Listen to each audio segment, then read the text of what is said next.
Faut parler. Après. Merci d'être venu. Non, je peux rester debout parce que j'aime pas m'asseoir. Donc, on nous voit, non? Parce que quand on est assis derrière, on voit rien quand on est comme ça, non? Vous voyez? C'est difficile.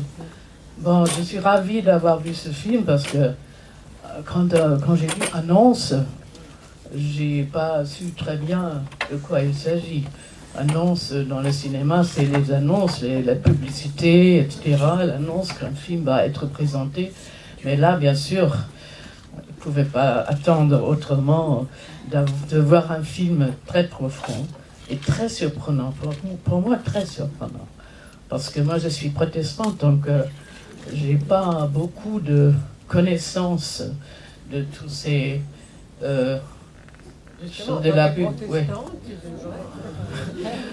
Mais ce que j'ai appris là, j'ai appris beaucoup de choses. Et pour le cinéma, quand on fait du cinéma, bien sûr, de l'interdiction de faire des images dans le judaïsme et dans l'islam. Donc toi, au fond, tu es chrétienne. Parce que, ben oui, parce que c'est la seule religion qui permet de faire des images, de créer des images. D'ailleurs, c'est la raison même que je fais ce film. J'ai dit, bon, je suis directrice de la photographie, et l'image, c'est ma dette au christianisme. Non, parce que, bien sûr, on a des idées, on a des fantasmes, et puis notre vrai devoir, c'est de le mettre en image. Et les images peuvent raconter beaucoup plus, quelquefois, que les mots. Non, c'est parce que tout commence par le mot. Au début, c'était le mot, mais les images, on peut rendre des mensonges, comme dit la dernière femme, ou bien les vérités. Alors, on peut choisir. Et fiction, de faire des films fiction, c'est à travers des mensonges de dire des vérités, quelquefois. Et là, maintenant, puisque enfin, je vois le film en tant que cinéaste, j'ai quand même vu qu'elle est très, très sublime, enfin, comment sophistiquée, non, comment tu racontes le film, parce qu'elle commence en noir et blanc, à Nazareth, hein, et petit à petit seulement, la couleur entre. Pour moi, bien sûr, on vient de loin, on vient d'un passé profond. Noir et blanc, pour nous, c'est toujours tout de suite le passé. Non? Et tout lentement entre la couleur. Donc on rentre chez nous, enfin, dans notre vie à nous.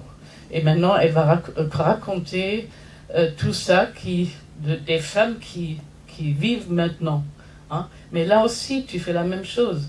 Tu commences en noir et blanc, avec les femmes, toutes ces images. Et seulement quand ils sont adultes, quand elles viennent vers nous raconter leur histoire, ils deviennent en couleur. Et tu commences toujours par un panoramique. Donc, les femmes entrent dans un paysage, ou aussi dans une ville, hein, et puis elles font un chemin, et après tu les laisses. Mais déjà avant, elles ne sont pas dedans. Elles ne sont pas dedans, tu les fais rentrer, et puis tu les quittes, et tu continues dans le paysage, dans le... hein. Mais tu sais, ce qui est difficile, c'était le début. Comment faire qu'elles ne sont pas des dents, elles marchent, et il y a deux mouvements. Il y a deux mouvements, ce qui se rencontrent, parce que c'était ça. C'était Voilà, vraiment c'est difficile. encore plus subtil que de ce que... Oui, alors dis-nous pourquoi tu Pourquoi, je ne sais pas, on a dit qu'on parlait de l'image, pas du pourquoi, de l'image. Ah non, mais c'est parce que c'est quand même impressionnant. Tu le fais avec toutes les femmes, tu fais dans la même mesure. Hein. C'est ça qui m'a quand même impressionné, que ça c'était prévu quand même. Hein. Et pourquoi tu les fais marcher d'abord? Est-ce qu'il faut répondre? Et en fait, Raviva Pedaya répond, c'est la deuxième. Elle dit d'Agar, Vateler Vateta Bemishbar Beersheva. Elle a marché, elle s'est perdue dans le désert de Beersheva. Elle-même, Raviva Pedaya, est de Beersheva. Elle vit à Beersheva. Et ce que je me demande, pourquoi il représente l'ange si différemment? Quelquefois il est debout et Marie est agenouillée, c'est juste, agenouillée, et quelquefois ils sont tous les deux assis ou tous les deux debout, et quelquefois c'est l'inverse. C'est l'ange qui est agenouillé et elle est debout. Donc, est-ce qu'il y a une iconographie là-dessus aussi? Je soupçonne le texte. Je soupçonne le texte. Que si, c'est-à-dire qu'en fait les peintres ont choisi dans le texte le moment différent du texte. C'est-à-dire qu'il rentre la peur. Donc on connaît les iconographies où elle fait comme ça. Mais il a choisi ces moments-là du texte. Hein. Ah, et l'autre dit, ah, vous êtes oui. vous êtes la future femme. Et ça, c'est un autre moment que le peintre a choisi. Il y a 4, je crois que j'ai lu, il y a 4 moments différents. Et évidemment, Fra Angelico, par exemple, c'est le moment où elle dit « je suis la seule ». Donc c'est même après, elle est déjà... Parce que c'est le moment même où elle dit oui qu'elle tombe enceinte. Et ça, comment on le sait? C'est parce que dans le calendrier, le vôtre, hein, et c'est marqué 25 mars, jour de l'Annonciation. 9 mois, 29 mois avant le 24. Je crois que c'est le 25, oui, voilà. Donc son anniversaire le 25 ou le 24, et Annonciation exactement 9 mois avant. Donc, ça veut dire qu'au moment où elle dit oui, elle tombe enceinte. C'est génial. Ça, c'est génial. Et le peintre, il choisit ces moments-là, ou un autre moment du texte, qui est au début, qui est lu en grec. Je soupçonne. Mais dans le détail, j'imagine qu'ils font quand même ce qu'ils ont envie, comme toi, quand tu fais un film. Non, mais quand même, puisqu'on sait qu'il y a une iconographie biblique, enfin, peut-être il y a un sens encore plus que le moment de... mais maintenant, peut-être, vous aussi, vous êtes intéressés. Comment on trouve ces femmes-là? Comment où est-ce que tu es allé pour avoir toutes ces femmes où tu les connaissais déjà? Oui, je les connaissais presque toutes, mais il y en a ceux que je trouvais dans cette salle, comme spectatrice, par exemple Sarah. Elle est venue souvent, et puis après elle m'a dit oui, je m'appelle Sarah, et le psychiatre dans une maternité, et plus tard elle m'a dit qu'elle est née Sarai. J'ai dit ça, c'est un signe. Je ne peux pas. Je peux pas ne pas la prendre. Elle était ici, dans la salle. Et Barbara et Marie-Josée Monzin sont venues comme toi, de parler après des films précédents. Et... Alors tu vas me prendre pour ton prochain film. En fait, tu sais, je ne t'ai pas dit, mais c'était une manière de t'engager pour les prochains. Je te demande à toi aussi. Mais c'est vrai, j'avoue là, mais il ne faut pas le dire à Marie-Josée Monzin.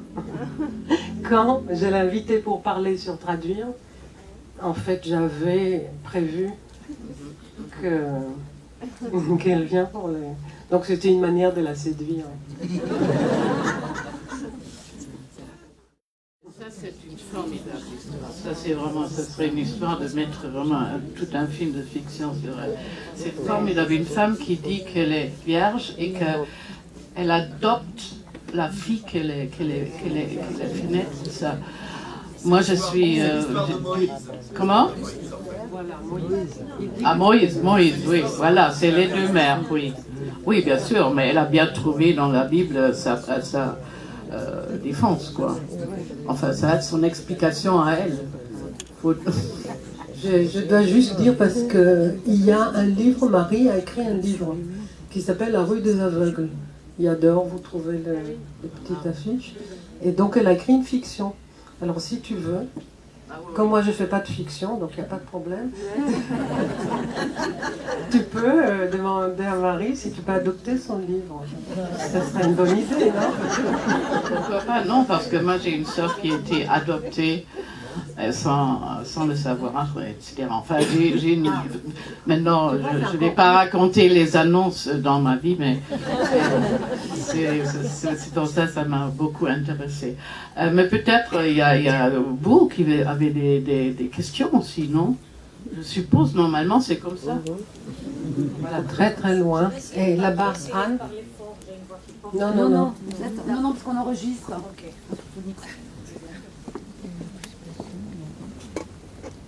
Oui, alors d'abord, comme on dit chez nous, Kolakavod, bravo. Et ce que j'ai trouvé très riche dans votre film, c'est justement voir les interprétations. Moi, ce qui m'intéresse, je suis hébraïsante, c'est que chacun de nous, comment chacun de nous va interpréter son histoire, ce qu'il voit, l'image. Je pense, je suis donc religieuse juive, et je pense que moi, je ne prends pas l'interdiction des images, comme il a été expliqué. Pour moi, c'est des interprétations. Je pense qu'il y a plusieurs sens dans ce qu'on lit dans la Bible. Et pour moi, si ça a été une interdit, c'est pour les premiers peuples, c'est pour pouvoir justement ne pas rester fixé sur une interprétation, mais aller au-delà de l'interprétation, ce qui fait la richesse justement des choses. Et ça a été très très très bien expliqué par plusieurs personnages, et par rapport aussi au prénom, que je pense que les lettres qui composent un prénom sont très très importantes parce qu'elles reflètent la personnalité, l'âme de la personne. Et encore une fois, merci beaucoup. Bravo. Imaginez que vous auriez suivi un autre ordre et que par exemple en suivant l'ordre chronologique vous ayez mis l'Antiquité et le polythéisme avant le monothéisme, ça n'aurait pas été pareil. Alors vous avez des choses à dire sur l'ordre dans lequel vous avez présenté les différentes personnes? Tout ce que je peux dire, qu'il n'y a pas un autre ordre possible. Ça, je peux vous assurer. C'était avant de commencer. Je savais que Barbara, j'ai dit à Barbara, tu vas être la dernière dans le film. Et je la tournais en première. Mais je savais qu'elle va être la dernière. Pour l'eau aussi. Je trouve ça formidable que ça finit avec l'eau. Et aussi avec des dieux. Hein. Parce que nous, aujourd'hui, on ne vit pas avec un seul. Hein. Pour tous nous, on a beaucoup de dieux. Là aussi, j'ai eu une autre interprétation en voyant le film. C'est pas le mystère qui est bloqué, qu'il ne faut pas demander. Moi, j'avais l'impression que quand ce fils sera né, il va ouvrir la porte vers le monde et on peut sortir de ce jardin et voir le monde. Comment vous l'avez vu, vous? Oui, d'accord. Attendez, il y a une dame qui a le micro derrière. Vous m'excusez, je réagis à ce qui venait d'être dit par rapport aux autres films de Nourit, cette mise en scène aussi avec les fenêtres, les surfaces, etc., où le cinéma de Nourit est une écriture, travaille comme une écriture, et donc fait aussi réfléchir sur la question de l'image en dialogue tendu avec par exemple Marie-Josée Monzin, parce que vous avez repris la question de l'image au tout début en faisant l'opposition image des christianismes et ailleurs pas. ce qui provient, si on s'appuie sur Marie-Josée Monzin, c'est son travail de la littérature patristique et des questions iconoclasme, iconodule, etc. Or, c'est pas ça la question, il me semble-t-il seulement, ça c'est la question que pose Monzin, qu'elle travaille, avec laquelle elle nous enrichit, mais on peut aussi faire un pas de côté et regarder tout le travail de Nourrit est un travail d'écriture sur le texte, d'une langue à l'autre, etc. Et là, ça continue, et donc c'est toujours fascinant, et ça fait un effet merveilleux, parce qu'on a inlassablement envie, quand on vient de voir un film de Nourrit, de revenir le feuilleter, le lire inlassablement. Là, je viens de le voir pour la première fois, et donc je ne peux pas encore le feuilleter et ajouter ces pages ou les mettre en consonance façon Talmud, c'est-à-dire prendre par le détail, lire un détail d'un film de Nourrit, le renvoyer à d'autres détails, et avec ce jeu de profondeur, qui est aussi une mise en abîme, alors pour le coup picturale, parce que dedans il y a des motifs. Et là, on est sur le motif de l'annonce, qui est pour moi nouveau dans les films, dans la connaissance ou la familiarité que j'ai avec les films de Nourrit. Et l'annonce, c'est ce que vous avez souligné au départ, c'est-à-dire ce noir et blanc. Or, ce noir et blanc, c'est l'enfant à chaque fois. C'est la petite fille, c'est l'enfant qui surgit noir et blanc, etc. Et c'est par là que j'attrape l'annonce. Et que du coup, après, énigmatiquement, ça va me donner à méditer. Mais bon, c'est une question ouverte, j'ai pas envie de fermer Voilà, c'est juste pour participer un peu à cette lecture qu'on est en train de commencer du film. Mais vous avez fini sur ouverte, fermée. Et je crois que ce que tu as dit par rapport à la... Non, c'était par rapport, tu as dit l'ouverture de Sarah, etc. C'est qui est intéressant que cette histoire d'ouverture, elle est plusieurs fois dans le film. Raviva Pedaya, quand elle parle de la fille de Pharaon qui ouvre la boîte, c'est l'ouverture, hein, c'est-à-dire qu'elle parle de l'ouverture, elle dit même que le Midrash, l'interprétation juive, parle d'un acte érotique. Donc si l'ouverture d'une boîte, c'est un acte érotique, dit le Midrash, hein, et Sarah, c'est l'ouverture aussi vers la possibilité d'enfanter, mais quelque chose en elle s'ouvre à l'endroit érotique peut-être. Et après, il y a Marie qui parle de l'image du tableau qui s'ouvre, et c'est la même ouverture, c'est la même. C'est-à-dire qu'on parle encore de cette ouverture en liaison avec la féminité comme étant peut-être l'ouverture. L'accueil, je ne sais pas, mais il y a quelque chose, peut-être. Dans cette ouverture, non, du tableau, qui s'ouvre vers toute une masse de personnes qui sont là devant le symbole de Christ, et toute l'histoire. Donc ça vient à mon interprétation de la porte qui est clouée, hein, de l'ouvrir, et on a tout un monde. On a toute l'histoire avec un grand H, mais aussi l'histoire de lui, de la Bible, notre histoire à nous tous d'une façon ou d'une autre. Je voulais vous remercier d'abord toutes les deux, parce que je trouve que c'est formidable que vous soyez ensemble, parce que j'adore Hannah Arendt. Donc vraiment, je vous remercie infiniment de lui avoir rendu cet hommage, parce qu'elle le méritait bien. Et vous, Nourrit, parce qu'on aime vos films, on aime votre multilinguisme, multiculturalisme, enfin on se retrouve tous là-dedans. Et je pense aussi que l'interprétation et le déplacement de la lettre, ça concerne aussi l'inconscient. Donc il y a un déplacement de la lettre qui fait que ça passe de l'un à l'autre, tout le temps, tout au long des générations, tout au long de l'Antiquité à aujourd'hui, et que ça a à voir évidemment avec toutes les interprétations qui nous habitent et qui font qu'on peut s'identifier à toutes ces femmes qu'on a écoutées. Je crois que c'est ça aussi la force du film, c'est que qu'on soit juif, chrétien, musulman, on s'identifie forcément à toutes ces femmes et à l'une d'entre elles particulièrement ou à toutes les autres. Et je crois que c'est ça la force de l'interprétation. C'est qu'on peut se retrouver avec ce déplacement de la lettre, justement. Voilà. C'était un très beau mot de la fin. Toutes les deux. Merci beaucoup.